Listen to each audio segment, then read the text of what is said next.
antara yang orang dipuji oleh Nabi SAW, kalau kamu tidak punya ilmu, kamu bukan Nabi dan bukan Rasul, kamu tidak mati syahid, kamu bukan wali, kamu cintai Quran. Tuan tengok Quran, cintai Quran, baca Quran walaupun sedikit, baca Quran, minta dengan Allah, melazimi Quran. Sebab ahli Quran ini akan dimuliakan oleh Allah di bumi, di barzakh, di mahsyar, sampai dalam surga. Sampai dalam surga. Mereka di akhirat disebut ahlullah. Di mahsyar, ahlul Quran tak semestinya yang menghafal Quran.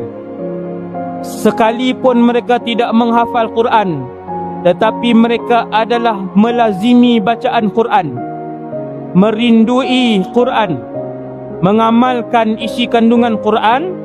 Mereka dibangkitkan di padang mahsyar dengan gelaran ahlullah. Apabila nama mereka dipanggil di mahsyar, tidak satu perkataan pun yang perlu dilafazkan oleh mereka, kesemuanya dijawab oleh Quran. Satu-satunya kelompok yang ada peguam bela di padang mahsyar adalah ahlul Quran.